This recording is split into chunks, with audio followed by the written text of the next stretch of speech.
नमस्कार मंडळी. चला तर आज आपण आषाढ स्पेशल पुन्हा एकदा नवीन असा पारंपरिक पदार्थ घेऊन आलेलो आहोत.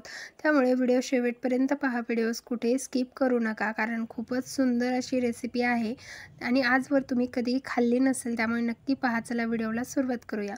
इथे सर्वात पहिले आपल्याला जे तूर डाळ आहे ती स्वच्छ धुवून कुकरला वरण बनवण्यासाठी लावायची आहे. तर इथे मी स्वच्छ डाळ धुवून कुकरला लावत आहे. तर त्यामध्ये लवकर शिजण्यासाठी थोडासा तेलाचा वापर करायचा. तुम्ही कुठलीही डाळ शिजवत असताना त्यामध्ये जर तेलाचा वापर केला तर झटपट डाळ शिजल्या जाते. त्या आवश्यकतेनुसार पाणी घालायचं, झाकण लावायचं, कुकरला 5 शिट्ट्या करून घ्यायच्या, म्हणजे डाळ मऊसुरूक शिजल्या जाते. तर आता इथे आपण कुकर गॅसवरती ठेवलेला आहे. कुकरला शिट्ट्या होईपर्यंत आपल्याला इकडे दिवशी बनवण्यासाठी लागणार आहे लसूण आणि मीठ. हे आपल्याला मिक्सरच्या भांड्यामध्ये बारीक प्युरी तयार करून घ्यायची आहे. तर मी इथे मिक्सरच्या भांड्यामध्ये घालून याला प्युरी तयार करून घेणार आहे.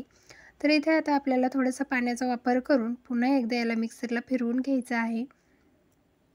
इथे पाहू शकता स्मूथ अशी प्युरी आपली तयार झालेली आहे. आता इथे आपल्याला लागणार आहेत पिठं.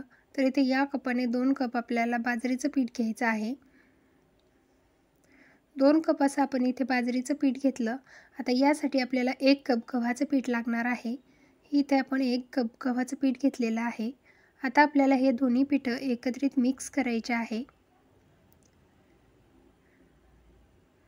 हे दोन्ही पिठं आपल्याला छान अशी एकत्रित व्यवस्थित मिक्स करून घ्यायचे आहे. ज्या पद्धतीने मी घेत आहे अशाच पद्धतीने तुम्हाला सुद्धा घ्यायचे. त्यानंतर आपण इथे मीठ आणि लसणाची जी प्युरी बनवून घेतली ती स्वच्छ भांडं धुवून यामध्ये हिसळून घालायची. त्यानंतर आपल्या ज्या तेलाच्या किटलीमध्ये पळी असते त्या पळीने 2 पळ्या इतकं तेल घालायचं आहे, जेणेकरून आपण दिवशी बनवत असताना हाताला चिटकत नाहीत. आणि आता याला पुन्हा एकदा घट्टसर असा गोळा मळून घ्यायचा आहे. आता इथे पाणी घालत असताना पटकन जास्तीचं पाणी ओतायचं नाही. थोडं थोडं पाणी घेत याला मऊसूत असं गोळा मळून घ्यायचा आहे. जास्त पातळ गोळा मळायचा नाही, एकदम घट्टसर गोळा मळायचा. तर इथे मी थोडं पाणी घालून याला मळून घेत आहे. आपल्याला अजिबात पीठ मळताना घाई पाणी टाकायचं नाही किंवा घाई करायची नाही. यामध्ये बाजरीच्या पिठाचा वापर असल्यामुळे पटकन पीठ लगेच सैल होतं आणि सैल पिठाचे तुम्हाला व्यवस्थित असे दिवशे करता येणार नाहीत. तरी ते असा एकदम घट्ट असा गोळा मळून घेतलेला आहे. आणि जर तुम्हाला दिवशी बनवत असताना चिरा पडत असतील तर असं समजायचं की जास्त घट्ट झालं, थोडंसं पातळ करायचं. हाताला लावण्यासाठी गव्हाचं पीठ घेतलेलं आहे. इथे एका पातेल्यामध्ये 1 ते 1.5 इंच आपण पाणी उकळण्यासाठी ठेवलं. त्यामध्ये अशा पद्धतीने स्टँड ठेवायचं, त्यावरती आपली कुठली जाळीची चाळणी असेल ती ठेवायची. पण आता इथे पाण्याला उकळी येईपर्यंत झाकण ठेवून उकळायला ठेवायचं. आता इथे दिवशी बनवण्यासाठी अशा पद्धतीने हाताला पीठ लावून एक छोटासा गोळा तोडून घ्यायचा. तो गोळा या पिठामध्ये डिप करून घ्यायचा आणि अशा पद्धतीने अंगठ्याच्या सहाय्याने त्याचा आपल्याला वाटी तयार करून घ्यायची आहे. ज्या पद्धतीने आपण पोळी बनवण्यासाठी वाटी बनवतो त्याच पद्धतीने आपल्याला इथे सुद्धा वाटी बनवून घ्यायची आहे. खूप पौष्टिक आणि खायला सुद्धा चवदार होतो. तुम्ही जर आजारी माणसाला ही रेसिपी खायला घातली तर खरंच खूप आवडीने खातील, एवढी छान लागते. तर पहा, आता तुम्हाला मी एकमध्ये नसेल समजलं तर तुम्हाला आणखीन एक दिवस आपलं करून दाखवत आहे. तुम्हाला पुरणाच्या पोळीची वाटीची माहिती असेल तर तुम्ही अगदी इझिली बनवू शकता. नसेल तर तुम्ही वरच्या बोटांचा सपोर्ट वरच्या बाजूला ठेवायचा आणि अंगठ्याने मध्ये बारीक पातळ असं पारी तयार करून घ्यायची. तर एकदम झटपट होतात, खूप सोपं आहे. तर आता याच पद्धतीने मी भरपूर असे ज्या दिवशी आहेत ते तयार करून घेतलेले आहे. आता याला उकळण्यासाठी उकडण्यासाठी पाणी उकळलं आहे का हे आपण चेक करणार आहोत. तरी ते आपल्या पाण्याला सुद्धा छान अशी उकळी आलेली आहे.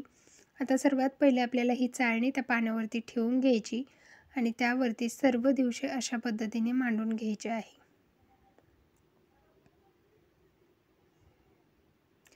याच पद्धतीने आपल्याला सर्व दिवशी जे आहे ते ठेवून घ्यायचे आहे. इथे मी सर्व दिवशी जे आहेत ते ठेवून घेतलेले आहे. आता यावरती झाकण ठेवायचं. बिनधास्त 15 मिनिटं टाईम लावून ठेवायचा. 15 मिनिटामध्ये अचूक प्रमाणामध्ये शिजले जातात परफेक्ट. तर आता मी इथे बाकीचे सुद्धा दिवशी तयार करून घेतले. 15 मिनिटं झालेली आहेत. तरीही आपण एकदा चेक करून घेऊ की आपले दिवशी शिजले आहेत का. तर इथे चाकूने टोचून बघायचं, चाकूला चिकटलं नाही की समजायचं आपले दिवसे परफेक्ट असे तयार झालेले आहे. आता आपल्याला हे दिवसाची जी चाळणी आहे ती मोकळी करायची आणि याचमध्ये आपल्याला दुसरे सुद्धा दिवसे जे आहेत ते आपण शिजवून घेणार आहोत. अगदी इझिली निघतात, अजिबात चिटकत नाहीत आणि खायला खूप सुंदर होतात. एकदा नक्कीच बनवून पहा. तर आता इथे पातेल्यामध्ये आणखीन थोडंसं पाणी घातलं. त्यावरती याच पद्धतीने आता आपल्याला पुन्हा सुद्धा दिवसे जे आहेत ते ठेवून घ्यायचे आहे. मी आता हे सर्व दिवसे व्यवस्थित त्यावरती ठेवून घेतले. पुन्हा 15 मिनिटं याला आपण आता वाफवून घेणार आहोत. आता तिकडे आपले वाफवण्यापर्यंत इकडे कढई ठेवली. कढईमध्ये मोहरी घातली, जिरे घातले, लसूण घातला, कढीपत्ता घातला. हे सर्व फ्राय करायचं. हिरवी मिरची घालायची कट केलेली. आता हिरवी मिरची थोडी फ्राय झाली की त्यामध्ये टोमॅटो घालायचा, वरतून हळद घालायची थोडीशी आणि आपल्याला शिजवून घेतलेली डाळ जी आहे ती यामध्ये घालून घ्यायची. आवश्यकतेनुसार पाणी घालायचं, चवीपुरतं मीठ घालायचं आणि भाजी आपले कोथिंबीर घालायची, उकळून द्यायचं छान वरण. मस्त उकळतं. इथे काही आपण मसाला वगैरे वापरून वरण बनवत नाही. भरपूर सारे दिवशी आणि वरण आपलं तयार झालेलं आहे, तुम्ही पाहू शकता. तर आता इथे मी तुम्हाला सर्व करून दाखवते. खूपच छान आणि चवीला खरंच खूप मस्त लागतं. गरम गरम तुम्ही नक्कीच एकदा बनवून खा. तुम्हाला ही रेसिपी कशी वाटली मला कमेंट करून नक्की सांगा. आणि जर आवडली असेल तर आरकेच रेसिपी चॅनलला सबस्क्राईब करायला अजिबात विसरू नका. त्याचबरोबर बेल आयकॉनलाही प्रेस करा आणि अशाच नवनवीन रेसिपीचे नोटिफिकेशन मिळवा. तर पहा, आपण सर्व सर्व केलेलं आहे. आता यासोबत अशाच पद्धतीने फिक्कच वरण बनवलं जातं. तर आता मस्त त्यावरती तूप टाकायचं. या दिवसांवरती सुद्धा तुपाची धार मस्त सोडायची, जे की तुम्हाला मी दाखवणारच आहे. पण तुम्हाला अगोदर टेस्ट करून दाखवते. तर टेस्टला जबरदस्त लागते माहिती आहे. आम्ही नेहमीच खातो, पण तुमच्यासाठी नवीन असेल त्यामुळे नक्की ट्राय करा. खूप सुंदर झालेलं आहे, मस्त जबरदस्त टेस्ट आलेली आहे, छान. तर आता पहा, इथे आपल्याला अशा पद्धतीने तूप सोडून घ्यायचं आहे, जेणेकरून आपल्या चवीची होते दुप्पट चव. तर पहा, मी इथे भरपूर सारं असं तूप सोडून घेतलेलं आहे आपल्या दिवसांवरती. आणि आता तुम्ही काही खायला येऊ शकत नाही, घरी बनवा, खा आणि चॅनलला जाता जाता सबस्क्राईब करून जावा. धन्यवाद.